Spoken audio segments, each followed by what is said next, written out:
देखो, तो आज की अपनी क्लास स्टार्ट होगी कि हमारे पास फराडे कांस्टेंट की वैल्यू जो होती है 96500।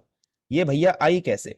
96500 किस तरीके से आती है फराडे कांस्टेंट की वैल्यू और उसका सिग्निफिकेंस क्या है? ठीक है ना, मतलब कि ये दिखाना क्या चाहता है ये। ठीक है ना, ये अपनी आज की क्लास का सबसे पहला मुद्दा, उसके बाद न्यूमेरिकल करेंगे बस, और फिर छुट्टी। ठीक है, तो जरा ध्यान से देखना, फराडे कांस्टेंट की वैल्यू 96500 आती कैसे है और इसकी यूनिट भी क्या होती है। अभी तक तुम्हें इसकी यूनिट भी नहीं मालूम। ठीक है ना, यूनिट भी इसकी पता चलने वाली है आज के आज ही। और कल को तुम्हारे को शायद एक मैंने होमवर्क दिया था कि बताना था तुमको क्वांटाइजेशन ऑफ चार्ज। सही है, तो सब लोगों ने पढ़ लिया होगा, एक बार रिवाइज वाइज कर लिया होगा। जो लोग रिवाइज करके नहीं आया तो उनको याद दिला दूं। क्वांटाइजेशन ऑफ चार्ज कहता है कि हमारे पास जो चार्ज फ्लो करेगा वो हमेशा करेगा इंटीग्रल फॉर्म के अंदर। मतलब कि तुम कभी ऐसा नहीं सुनोगे कि यहां से यहां तक करंट जा रहा है। ध्यान से देखना, यहां से यहां तक करंट फ्लो हो रहा है। अब जब करंट फ्लो होता है तो मतलब कि हम कुछ गलत बोल रहे हैं। कभी भी करंट फ्लो नहीं होता, हमेशा क्या फ्लो होता है? चार्ज फ्लो होता है। सो अगर कभी भी चार्ज फ्लो हो रहा है, और चार्ज भी किसका? इलेक्ट्रॉन का। ठीक है ना, क्योंकि इलेक्ट्रॉन ही फ्लो करते हैं। सो एक पॉइंट से दूसरे पॉइंट तक अगर इलेक्ट्रॉन फ्लो कर रहे हैं, सही है, तो इसका मतलब क्या हो रहा है? चार्ज फ्लो कर रहा है, और चार्ज फ्लो कर रहा है तो फिर करंट उसी डायरेक्शन में जा रहा है। तो ये था पूरा का पूरा कंसेप्ट क्वांटाइजेशन ऑफ चार्ज का। मतलब ये तो कंसेप्ट था चार्ज का, ठीक है ना, इलेक्ट्रिसिटी का। अब क्वांटाइजेशन का मतलब क्या है?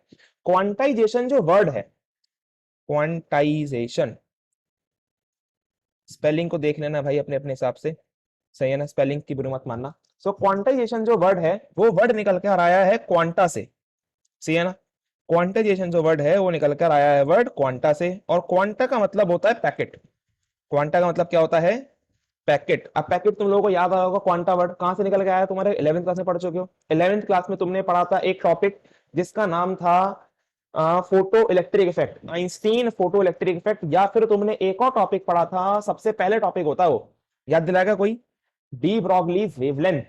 सही है, डी ब्रॉगलीज वेवलेंथ होता है जिसके अंदर हम लोग पढ़ते हैं कि हमारे पास, नहीं, डी ब्रॉगलीज वेवलेंथ तो बाद में पढ़ते हैं हम लोग, उससे पहले भी टॉपिक आता है जिसके अंदर हम लोग पढ़ते हैं कि जो लाइट है वो कॉन्टिन्यूअस फॉर्म में नहीं आती, वो छोटे छोटे पैकेट्स की फॉर्म में आती है, और उन पैकेट्स का ही नाम होता है क्वांटा। सही है, that is Planck's quantum theory. ठीक है, that is Planck's quantum theory. तो प्लांक्स क्वांटम थ्योरी तुम लोग पढ़ चुके हो, उसके अंदर सबसे पहले इंट्रोड्यूस करा गया था वर्ड क्वांटा। तो ध्यान रखना, क्वांटा का मतलब वही है, दैट इज पैकेट। सही है, सो छोटे छोटे पैकेट। अब पैकेट्स का मतलब क्या है? कभी सुना है कि तुम लोग दुकान पे खरीदने गए पैकेट, चिप्स का पैकेट, तो चिप्स का पैकेट तुम्हें वो कितना देगा? चिप्स का पैकेट मिलेगा या तो एक, या दो, या तीन, या चार। कभी सुना है दुकान वाले से कहते हुए कि भैया हमारे को 1.5 चिप्स का पैकेट दे दे? कभी देगा? वो नहीं देगा। हमेशा क्या मिलेगा? एक, दो, तीन, चार, इतने ही चिप्स के पैकेट मिलेंगे। कभी सुना है किसी को कहते हुए कि भैया हमारे को तो पौने तीन, 3.45, पौने तीन चिप्स के पैकेट दे दे? देगा ही नहीं, वो मुमकिन ही नहीं है, क्योंकि चिप्स को फाड़ के थोड़ा देगा वो। सही है, तो ध्यान रखना, पैकेट्स का मतलब यहाँ पर सिंपल पैकेट है जो तुम लोग चिप्स कुरकुरे लेकर आते हो। सो वही से रिलेट होकर आया है।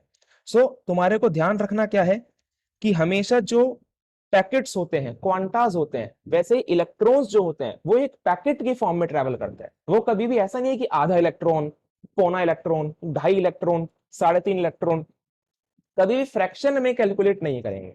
सही है, तो that is basically quantization of charge. तो आई होप तुम लोगों को क्वांटाइजेशन समझ में आ चुका होगा। और यहाँ पर जो ई है that is the charge of an electron, और जो एन है वो क्या होता है? 1, 2, 3, 4, और जीरो भी हो सकता है ऑब्वियसली, बट कभी भी नेगेटिव में नहीं जाएगा। कभी किसी दुकान वाले से पूछा है भैया माइनस के दो चिप्स के पैकेट दे दो, वो क्या कहेगा? अबे कहाँ है भाई, कौन से जमाने में जी रहा है? माइनस के दो पैकेट तो कुछ होते नहीं है, -4 पैकेट कभी नहीं होते। सो हमेशा किसमें चलेगा? 0, 1, 2, 3, 4, 5 अप टू सो ऑन। सही है, सो क्वांटाइजेशन तुम लोगों को क्लियर होगा, है ना।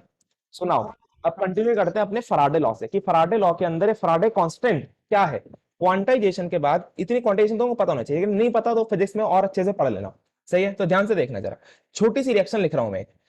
सबको पता था कि NaCl डिसोसिएट होगा, और डिसोसिएट होके क्या बनाएगा? Na positive plus Cl negative. पहले पढ़ चुके हैं, बिल्कुल पढ़ चुके हैं। तो Na पॉजिटिव कहां जाएगा? एक इलेक्ट्रोड के पास जाएगा जो कि नेगेटिव है। मैं यहां पर ये नहीं कह रहा कैथोड या एनोड पे जाएगा, किस पे जाएगा? वो एक इलेक्ट्रोड के ऊपर जाएगा जो नेगेटिव होगी। ठीक है ना, बाद में डिसाइड करेंगे कि वो कैथोड है या एनोड है। ठीक है ना, डिसाइड करने का फंडा तुमको मालूम है। एनऑक्स और रेड कैट। तो ध्यान से देखना, इलेक्ट्रोड पे गया जो नेगेटिव थी, इसका मतलब ये क्या करेगा, एक इलेक्ट्रॉन गेन करेगा और गेन करने के बाद बना देगा Na। सही है, ये तुम पहले रिएक्शन पढ़ चुके हो। सो अगर मैं तुम्हें यहां पर देख के कुछ कंक्लूजन के बारे में बताऊं तो कंक्लूजन क्या पता चल रहा है कि 1 Na+ को, एक Na+ को एक इलेक्ट्रॉन की जरूरत है। ये समझ में आ रहा तुम्हें कि एक Na+ को एक इलेक्ट्रॉन की जरूरत है, बिल्कुल जरूरत है Na बदलने के लिए। बिल्कुल सही है भैया, आपने बिल्कुल सही लिखा है। आगे देखना, तो अगर मैं तुमसे कहूं कि यहां पर मेरे पास एक Na+ नहीं है, 1 मोल है। 1 मोल क्यों, हमने 2 मोल क्यों नहीं लिए? क्योंकि हम लोग हर एक चीज को केमिस्ट्री में मोल्स के अंदर ही नापते हैं, और सबसे छोटा मोल 1 मोल हमने ले लिया। ठीक है ना, कि 1 मोल Na+ को कितने इलेक्ट्रॉन्स की जरूरत है? कोई बताएगा कि अगर एक Na को एक इलेक्ट्रॉन की जरूरत थी तो 1 मोल Na+ को कितने इलेक्ट्रॉन्स की जरूरत होगी? 1 मोल की, बिल्कुल सही बताया। So it is 1 mole electron. Again, कि अगर एक Na को एक इलेक्ट्रॉन की जरूरत है तो 1 मोल Na+ को 1 मोल इलेक्ट्रॉन की जरूरत पड़ेगी, और निकल कर भी क्या आएंगे, 1 मोल Na निकल कर आएंगे। सही है, इतनी बात समझ में आ गई? बिल्कुल आ गई। तो यहां पर जो 1 मोल इलेक्ट्रॉन है, that is basically Faraday constant. समझ में आ रहा है? ये जो 1 मोल इलेक्ट्रॉन है, इसी का नाम है फराडे कांस्टेंट। अब तुम लोग कहोगे भैया ये कैसे के बात कर रहे हो आप, ये 1 मोल इलेक्ट्रॉन का नाम फराडे कांस्टेंट है? हमने तो वैल्यू पढ़ी थी 96500, ये कैसे निकल कर आएगी? जरा देखना। तुमको मालूम है अब यहाँ पर quantization of charge Q equals to Ne। सही है। सो अगर तुम्हारे को चार्ज निकालना है किसका, 1 मोल इलेक्ट्रॉन्स का, सो 1 मोल का मतलब क्या होता है? 1 मोल का मतलब होता है, नीचे लिख रहा हूं मैं, इसको ध्यान रखना, जिसको नहीं पता वो याद कर लो। 1 मोल का मतलब होता है 6.022 इंटू 10⁻23। सही है, ये होता है 1 मोल का मतलब। ठीक है ना, ये मोल कंसेप्ट में पढ़ाया जाता है, लेकिन अगर तुमने नहीं पढ़ा तो फिलहाल याद रखना कि 1 मोल की वैल्यू इतनी होती है, 6.022 10⁻23, दैट इज एवोगैड्रो नंबर। सही है, तो यहां पर हम लोग क्या कर देंगे, हमारे पास है 1 मोल, सो एन की वैल्यू कितनी है, that is 6.022 into 10⁻23 multiplied with charge of an electron. अब इलेक्ट्रॉन के ऊपर कितना चार्ज होता है, जल्दी से बताइए। 1.6 into 10 to the power minus 19. बिल्कुल सही, इट इज 1.6 into 10⁻⁻19 कूलम। सही है। सो यहां पर तुम लोग जब इसको कैलकुलेट करोगे तो ये आएगा 96483। सही ना, अप्रोक्सीमेटली इतना आएगा 96483। एनसीईआरटी में इसकी एग्जैक्ट वैल्यू दे रखी है, एग्जैक्ट वैल्यू शायद से यही है। ठीक है ना, तो इसके आसपास ही आएगा। अब तुम लोग क्या होगे अगेन कि भैया ये तो तुम्हारे पास चार्ज निकल कर आ गया, तो बेसिकली यही है फराडे। ठीक है ना, इसी यूनिट को हम लोग कहते हैं Faraday. So that is 1 Faraday. 1 Faraday की वैल्यू क्या होगी, 96483 कूलम। लेकिन तुमने क्या पढ़ी है, तुमने पढ़ी है 96500। तो हम लोग क्या करेंगे, इसको बस अप्रोक्सीमेट कर लेंगे, मतलब कि 96483 coulomb is approximately equals to 96500 coulomb. तो ध्यान रखना, 1 फराडे क्या है, 1 फराडे बेसिकली एक चार्ज की वैल्यू है। 1 faraday is the value of charge which is required to deposit 1 mole of an atom. कि 1 मोल एटम को डिपोजिट करने के लिए जितना चार्ज चाहिए वो है फराडे कांस्टेंट। सही है भाई, समझ में आ रहा है कि 1 मोल इलेक्ट्रॉन, सॉरी 1 मोल एटम को, ये देख रहे हो 1 मोल Na+ थे, 1 मोल Na+ को डिपोजिट करने के लिए जितना चार्ज चाहिए, समझ रहे हो, ये क्या है हमारे पास चार्ज, क्योंकि हम लोग क्या दे रहे हैं, चार्ज दे रहे हैं। इलेक्ट्रॉन क्या है, बेसिकली इलेक्ट्रॉन के अंदर क्या होता है, चार्ज होते हैं। सो जितना चार्ज चाहिए उसे कहते हैं हम लोग फराडे कांस्टेंट। ठीक है। अब अगर कोई तुमसे कहे कि भैया, एक सेकेंड एक सेकेंड एक सेकेंड, अगर कोई तुमसे कहे कि भैया ये बताइए कि आपने यहां पर कहा है एटम, तो क्या कोई भी एटम चलेगा? मतलब कि यहां पर लिया मैंने सोडियम, अगर कोई और आता वो कहता कि मेरे को सोडियम पसंद नहीं है, मैं ले रहा हूं लिथियम, तो क्या लिथियम के लिए कोई वैल्यू में चेंज आएगा? क्योंकि एक लिथियम को चाहिए केवल एक ही इलेक्ट्रॉन। सही है। सो यहां पर अगेन फिर से वही कंसेप्ट आएगा कि 1 मोल लिथियम को चाहिए 1 मोल इलेक्ट्रॉन। सही है। सो मतलब कि ये चीज जो है ना वो एलिमेंट से डिफर नहीं करती है, ठीक है ना। लेकिन हाँ एक चीज से डिफर करती है। एक चीज क्या है कि जब एलिमेंट का चार्ज बढ़ जाए, मतलब कि उसकी भूख बढ़ जाए, दैट मींस अगर कोई तुमसे कहे now now now you have Ca++, सही है ना, कैल्शियम है तुम्हारे पास, तो एक कैल्शियम को कितने इलेक्ट्रॉन्स चाहिए? 2 इलेक्ट्रॉन्स चाहिए। क्या बना देगा वो? फिर वो कैल्शियम बना देगा। तो यहां पर कितने मोल्स चाहिए होंगे इसे? सो इट इज 1 मोल नहीं, इसे चाहिए होंगे तुम्हारे को 2 मोल, मतलब कि दुगना। तो यहां पर तुम्हारे पास 1 फराडे से काम नहीं चलेगा। कितने फराडे से काम चलेगा? 2 फराडे से। ये कंसेप्ट बताइए, ये कंसेप्ट पकड़ में आया कि नहीं आया? तो बिल्कुल तुम्हारे को ये कंसेप्ट पकड़ में आ गया। चलो तो ये बताइए कि अगर एल्यूमिनियम है, एल्यूमिनियम के ऊपर होता है +3 चार्ज, तो उसको चाहिए होंगे 3 इलेक्ट्रॉन एल्यूमिनियम बनाने में। तो बताइए 1 मोल एल्यूमिनियम को कितने फराडे चार्ज चाहिए होगा? 3. बिल्कुल सही, इट इज 3 फराडे। मतलब कि तुम लोग कह सकते हो कि यहाँ 3 इलेक्ट्रॉन्स इक्वल टू 3 फराडे, मतलब सिंपल तुम लोग रिलेशन निकाल पा रहे हो। तो यहाँ पर जो फराडे है ना, फराडे कि कितने फराडे 1 मोल के लिए चाहिए। सो 1 मोल के लिए अगर तुम जनरली बात करोगे तो तुमको चाहिए 96500 फराडे। लेकिन अगर अलग अलग एटम होंगे तो तुमको उसके लिए अलग अलग चार्जेस पकड़ने पड़ेंगे। तो हम लोग कह सकते हैं कि फराडे कांस्टेंट की वैल्यू, फराडे कांस्टेंट की वैल्यू डिपेंड किस पे करती है? चार्ज पे, ठीक है ना। लिख रहा हूं मैं, it is number of charge. किस पे डिपेंड करेगी? नंबर ऑफ चार्ज पे, कि हमारे पास कितना चार्ज है, कि 1 इलेक्ट्रॉन है, 2 इलेक्ट्रॉन है, 3 इलेक्ट्रॉन, उसके हिसाब से 1f 2f 3f होता चला जाएगा। या फिर नंबर ऑफ चार्ज पे कह लीजिए, या फिर ऑक्सीडेशन नंबर, ऑक्सीडेशन नंबर। अब जिनको ऑक्सीडेशन नंबर नहीं पता वो अभी बता रहा हूं, लेकिन उससे पहले ये सब नोट कर लो जो जो तुम्हें समझ में आया है। अगर तुम लोग सोच रहे हो कि हमारे पास जो स्टार्टिंग वाला फॉर्मूला था, स्टार्टिंग वाला फॉर्मूला क्या था? स्टार्टिंग वाला फॉर्मूला था W इज टू EIT/F। क्या यहां पर भी फराडे कांस्टेंट की वैल्यू चेंज होगी? नहीं, यहां पर फराडे कांस्टेंट की वैल्यू रहेगी सेम 96500। फराडे कांस्टेंट की वैल्यू उन क्वेश्चंस में चेंज होती है जहां पर मोल्स के साथ खेला जाता है। तो जब तक मोल्स वर्ड का इस्तेमाल तुम्हारे क्वेश्चन में ना करा जाए तब तक फराडे कांस्टेंट की वैल्यू को चेंज मत करना। और दिक्कत मतलब भी करा रहा हूं क्वेश्चन, ठीक है ना, अभी करा रहा हूं क्वेश्चन, लेकिन उससे पहले एक बार जरा लिख लो, डेफिनेशन लिख लो। द फराडे कांस्टेंट की लिखो जरा ध्यान से definition. Faraday constant, Faraday constant is defined as, Faraday constant as defined as the charge required, the charge required to deposit, to deposit 1 mole of an atom, the charge required to deposit 1 mole of an atom। तो ध्यान से देखना, तुमको लिखना किस pattern में, ये सब कुछ लिख लो ताकि तुम्हारे दिमाग में रहे। तो यहां से स्टार्ट हुआ है, ठीक है ना। तो ये है फर्स्ट पार्ट जिसमें तुम्हारे को मैंने क्वांटिटी समझाया। देन उसके बाद सेकंड पार्ट में एग्जांपल शुरू करा था हमने सोडियम का, सही है। फिर 1 मोल की डेफिनेशन लिखी गई। देन उसके बाद यहां से स्टार्ट हुआ हमारे पास क्वांटाइजेशन का असली रोल, तो थर्ड पार्ट यहां से है।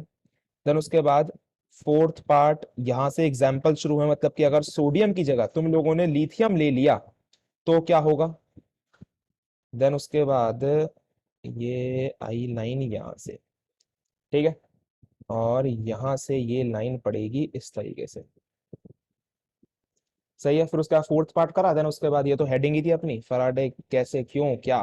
देन उसके बाद फिफ्थ पार्ट तुमको ये समझ में आ चुका है कि हमारे पास फराडे कांस्टेंट की वैल्यू चेंज किस हिसाब से होती है, अकॉर्डिंग टू इलेक्ट्रॉन ये चेंज होती है, सही है। सो 1 मोल, या फिर हम लोग यहाँ पर फराडे कांस्टेंट, इसको 1 मोल को काट देना, फराडे कांस्टेंट को हम क्या कह सकते हैं? नंबर ऑफ चार्ज या फिर ऑक्सीडेशन नंबर।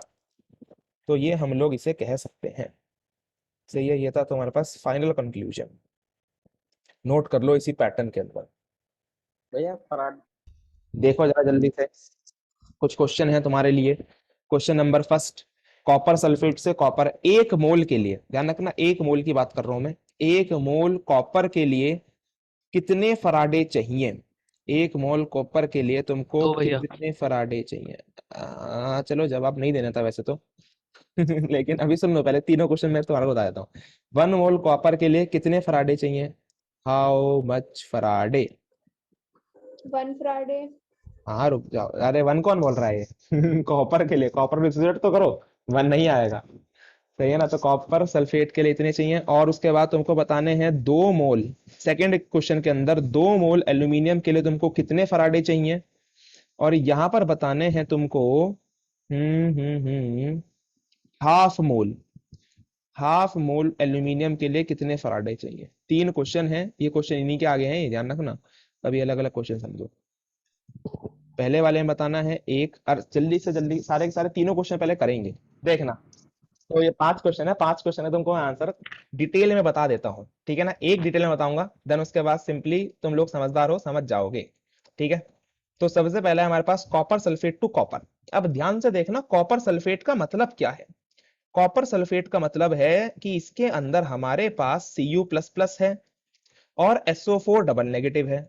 सही है, यही मतलब है। तो तुम्हें क्या बनाना है? Cu++ से Cu बनाना है। तो यहाँ पर 2 चार्ज हैं, मतलब कि तुमको क्या चाहिए? 2 इलेक्ट्रॉन चाहिए। तो अगर मैं यहाँ पर 2 इलेक्ट्रॉन लिख रहा हूं तो इसका मतलब क्या है? 2 फराडे। सो 1 मोल के लिए कितने फराडे चाहिए? 2 फराडे चाहिए।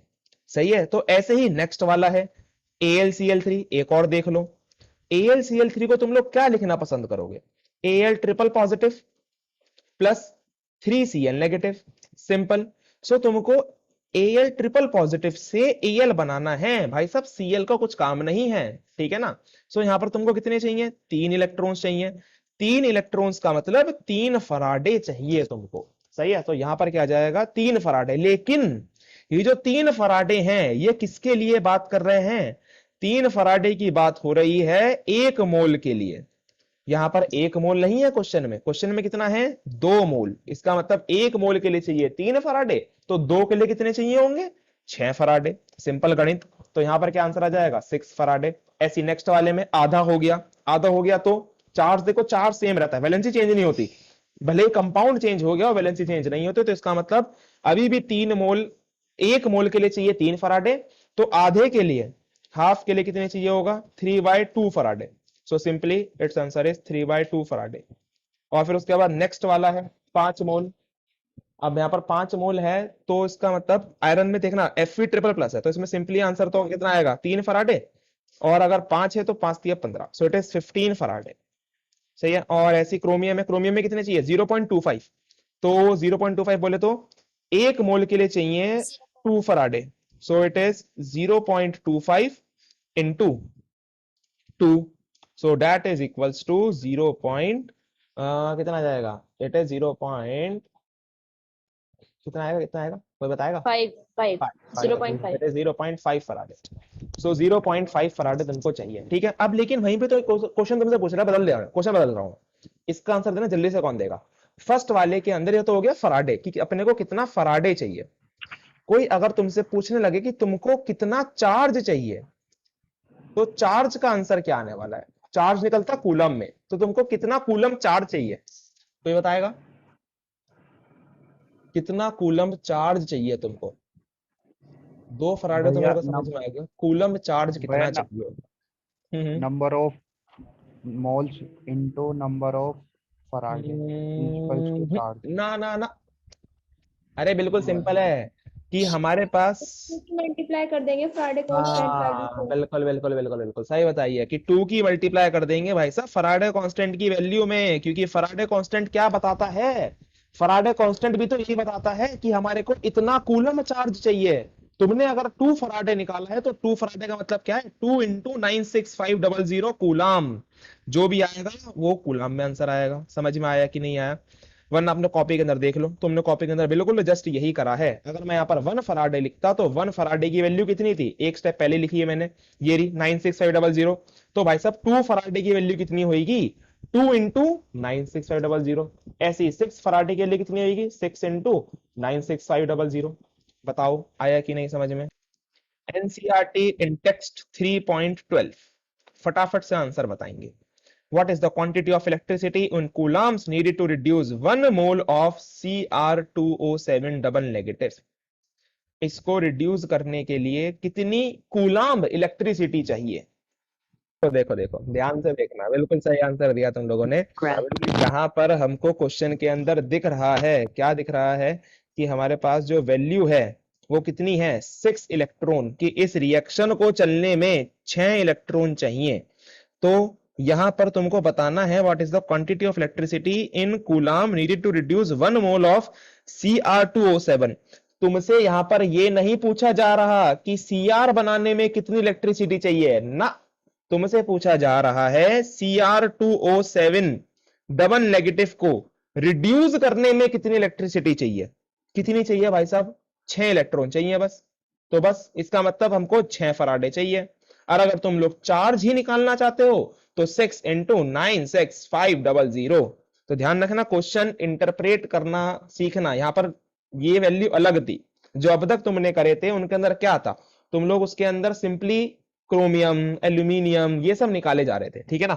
लेकिन यहां पर पूछा गया था कि इसको खर्च करने में कितना चाहिए। सही है, तो इतना हमको चाहिए। So that is your answer in text 3.12. So आओ, तो अब बहुत जल्दी जल्दी से स्प्रिंट के अंदर क्वेश्चन लगाएंगे।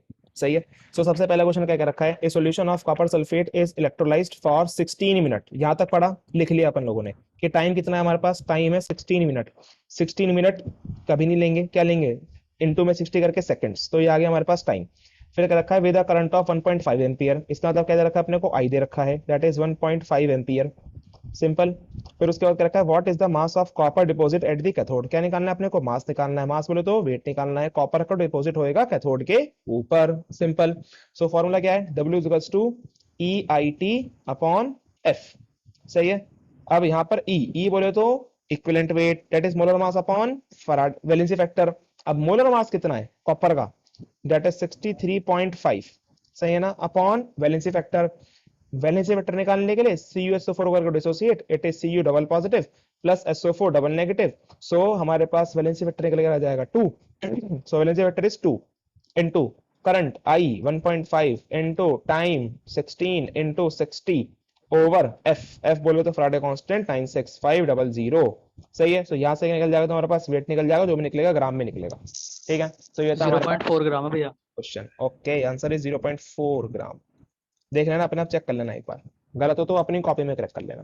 नेक्स्ट देखो, हमसे क्या रखा है, calculate the strength of current. क्या निकालनी है अपने को, स्ट्रेंथ ऑफ करंट, मतलब कि हमारे को निकालना है current I required to deposit 1.2 gram. क्या दे रखा है अपने को, ये weight, that is 1.2 gram of magnesium from molten MgCl in 1 hour, 1 घंटे में। इसका मतलब टाइम कितना है हमारे पास, टाइम है हमारे पास 1 घंटा। 1 घंटा बोले तो 60 मिनट, 60 मिनट बोले तो 60 सेकंड, हर 1 मिनट में 60 सेकंड। तो आ जाएगा तुम्हारे पास 6 6 36 3600 सेकंड।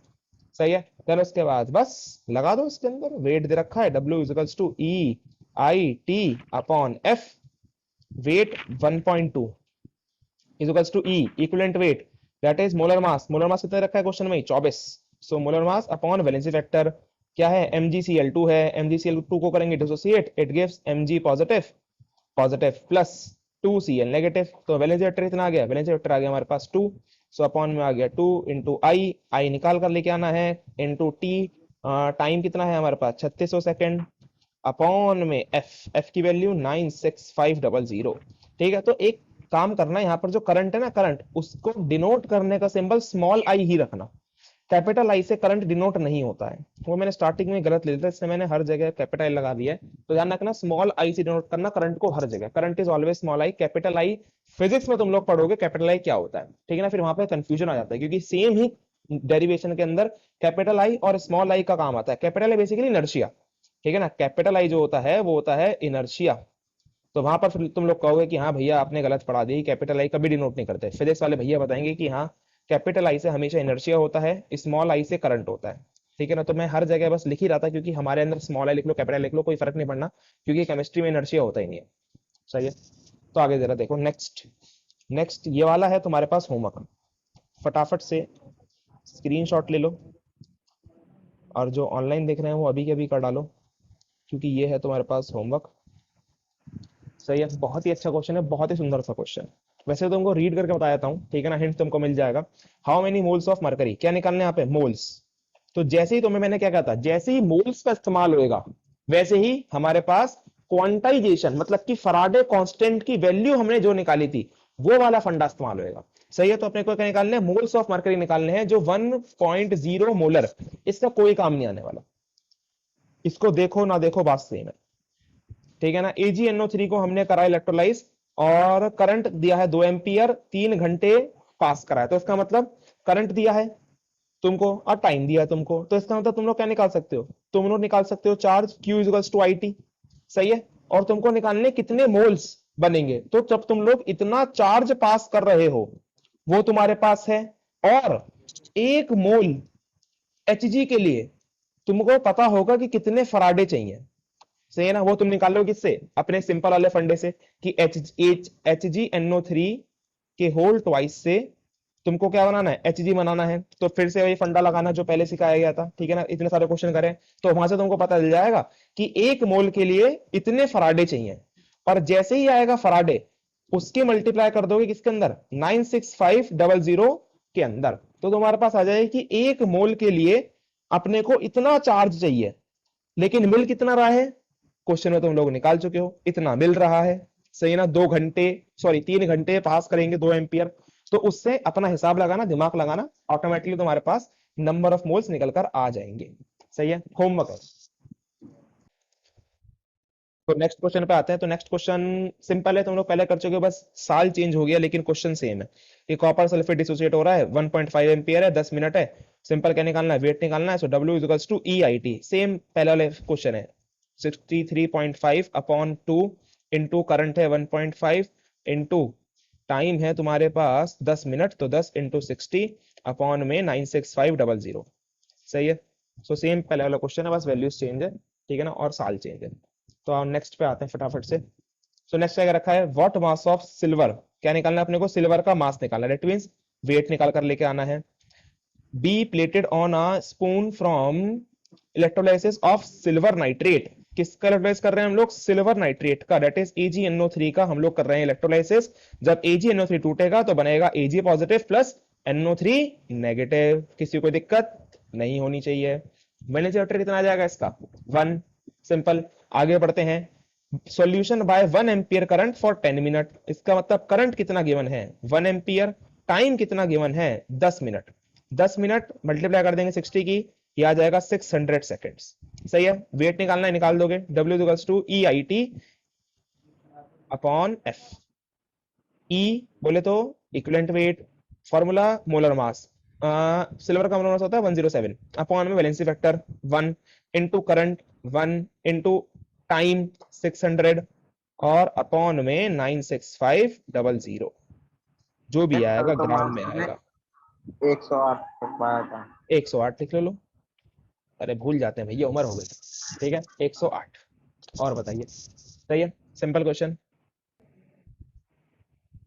सो नेक्स्ट देखना, नेक्स्ट अगेन है सिंपल क्वेश्चन है, silver case electro deposit on an metallic surface, silver case metallic deposit हो रहा है, ये वो, फिर आगे देखना काम की चीज क्या है, काम की चीज है सरफेस एरिया 800 सेंटीमीटर स्क्वायर, लिख लो area is equals to 800 centimetre square. और जैसे ही एरिया आया होगा तुम्हारे दिमाग में आया होगा कि हाँ भैया हमने कल भी सेम क्वेश्चन करा है, ठीक है ना। फिर क्या रखा है, करंट ऑफ 0.2 एम्पियर, तो इसका मतलब आई की वैल्यू कितनी है 0.2 एम्पियर, सिंपल। फिर आगे रखा है फॉर 3 आवर्स, 3 घंटों के लिए, टाइम कितना हमारे पास 3 आवर्स, मतलब कि 60 मिनट, और सेकंड में चेंज करने के लिए 60 सेकंड, सो आ जाएगा तुम्हारे पास 7200 सेकंड्स। सही है, सो ये आ गया तुम्हारे पास। फिर आएगा कैलकुलेटर, थिकनेस क्या निकालनी है अपने को, थिकनेस निकालनी है कैपिटल T, कल भी सेम ही क्वेश्चन था I think.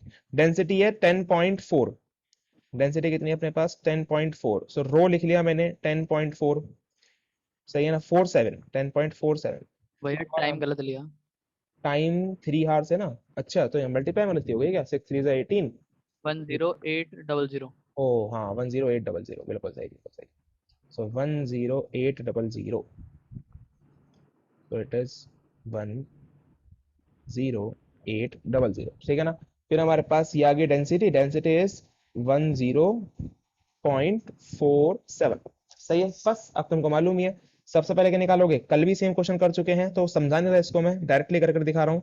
W is to E I T upon F, simply लगाओगे। E की वैल्यू कितनी है, मोलर मास सिल्वर का कितना होता है 108 upon valency factor 1 into current है 0.2 इंटू टाइम है हमारे पास 10800 upon Faraday constant that is 96500। तो यहां से क्या निकल जाएगा तुम्हारे पास, वेट निकल जाएगा, जो भी आएगा ग्राम में आएगा। देन उसके बाद क्या लगाओगे, उसके बाद लगाओगे सिंपल फॉर्मूला डेंसिटी का, density is equals to mass upon volume, सही है। और फिर तुम लोग क्या करोगे, वॉल्यूम को ले जाओगे एक तरफ और इसके लोग देंगे मास अपॉन डेंसिटी। वॉल्यूम का formula again area into thickness, सही है, कल ही बता दिया था कैसा आया, मास अपॉन डेंसिटी। एरिया कितने दे रखा है, एरिया दे रखा है 800 इंटू थिकनेस निकालनी है इज इक्वल्स टू मास बोले तो वेट, ठीक है ना, चेंज कर लो थोड़ा सा कि हाँ मास बोले तो वेट, तो जो यहाँ पर वेट निकल कर आएगा वही यहाँ पर रखा जाएगा। कंफ्यूज मत होना मास और वेट के अंदर, फिजिक्स में चेंज होते हैं मास और वेट, केमिस्ट्री में सब बराबर है, ठीक है। सो वेट जो तुम निकालोगे वेट यहां से, सही है, अपॉन में डेंसिटी क्वेश्चन में गिवन है 10.47, तो यहां से निकल जाएगी तुम्हारे पास थिकनेस, जो कुछ भी आएगी वो आएगी सेंटीमीटर के अंदर। सो देखना नेक्स्ट क्वेश्चन है क्या रखा है, डेंसिटी ऑफ कॉपर, अगेन फिर से डेंसिटी आ चुकी है, तो मतलब कि फिर से वही वाला फंडा लगेगा। सो डेंसिटी दे रखी है अपने को कॉपर की कितनी 8.94 लिख ली मैंने, ग्राम पर ml, यूनिट लिख ली भी मत भूलना। फिर क्या रखा है, find out the number of Coulomb's, क्या निकालना है अपने को, नंबर ऑफ कूलम्स, मतलब कि अपने को निकालना है चार्ज, सही है, नंबर ऑफ कूलम्स मतलब कि चार्ज निकालना है। नीडेड टू प्लेट एरिया, ठीक है, रखा अपने को एरिया कितना है, एरिया है 10 इंटू 10, 100 लिख लूं, बिल्कुल लिख लिया, centimetre square, to the thickness of 10 to the power -2, thickness कितनी है यहाँ पर 10 टू द पावर -2, यूनिट इसमें नहीं लिखी हुई, यूनिट लिख लेना सेंटीमीटर, सही, यूनिट है सेंटीमीटर। फिर क्या रखा है, copper sulphate solution as electrolyte, तो कॉपर सल्फेट का करा है, तो बस चार्ज निकालना है। तो इसका मतलब सबसे पहले तुम लोग क्या निकालोगे, वेट निकालोगे, क्योंकि density is equals to weight upon volume, सही है, तो यहां से निकल जाएगा वेट निकल जाएगा, डेंसिटी इंटू वॉल्यूम, डेंसिटी मालूम है, वॉल्यूम का फॉर्मूला एरिया इंटू थिकनेस, सही है, बिल्कुल सही है। So weight is equals to density की वैल्यू कितनी है, डेंसिटी गिवन है 8.94 इंटू एरिया कितना गिवन है 100 इंटू थिकनेस कितनी गिवन है 10 to the power -2, so weight कितना आ जाएगा, वेट आ जाएगा 8.94 ग्राम, क्योंकि डायरेक्टली 100 से -2 कट जाना है। सो वेट निकल कर आ गया, अब क्या निकालना है, चार्ज। अब देखना यहाँ से चार्ज कैसे निकालोगे, वेट का फॉर्मूला EIT अपॉन F, तुमको याद होना चाहिए। अब यहाँ पर IT क्या है, IT तुमको याद होगा, Q is equals to IT, सही है ना। फ्राडे लॉ क्या कहता था, फ्राडे लॉ कहता था weight deposit directly proportional to charge, so weight is equals to Z into Q, सही है। सो हम लोग IT की जगह रख सकते हैं Q रख सकते हैं, so weight is equals to E into Q upon F।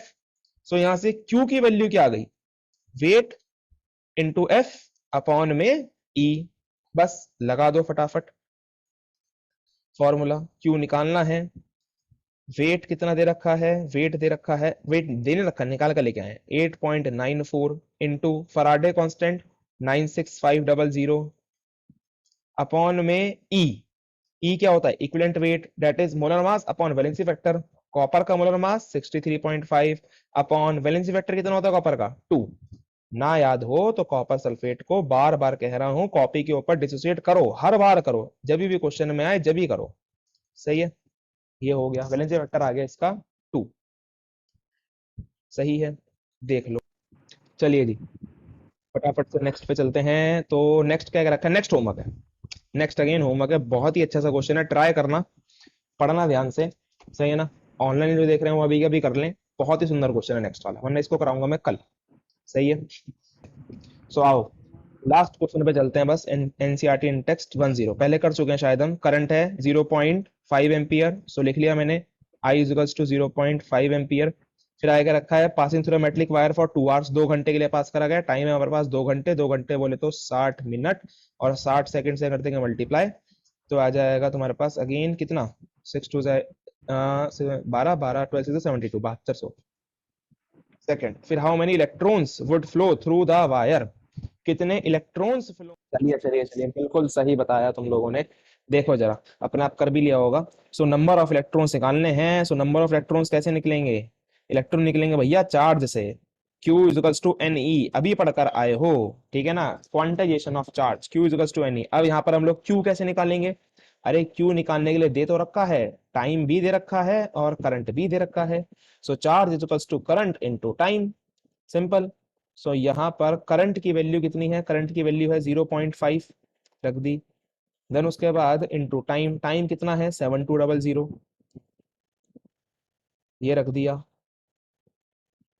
सही है। कूलाम, और जो तुम्हारे पास कैलकुलेट कर आएगा वो आएगा तुम्हारे पास 3600, सही है ना। कूलाम चार्ज आ गया। अब बस चार्ज यहाँ पर रख दो। सो इट इज 3600, ये आ गया तुम्हारे पास चार्ज। क्या निकालना है तुमको? नंबर ऑफ इलेक्ट्रॉन्स की, कितने इलेक्ट्रॉन्स ट्रेवल कर रहे हैं, और इनटू में ई बोले तो इलेक्ट्रॉन का चार्ज, एक इलेक्ट्रॉन पे चार्ज 1.6 इंटू 10⁻⁻⁻⁹, सही है। सो यहाँ से निकल जाएंगे नंबर ऑफ इलेक्ट्रॉन्स, निकल जाएंगे, that is 3600 divided by 1.6 into 10⁻⁻⁻⁹, सही है। सो ये आ गया तुम्हारे पास final answer, that is number of electrons. और इसकी यूनिट मत लिखाना, कभी इस यूनिट लिखाओ, क्योंकि नंबर है ये, इट इज एन कांस्टेंट, सही है। चलिए, तो आई होप तुम लोगों को कुछ नया सीखने को मिला होगा आज, बाकी करेंगे कल।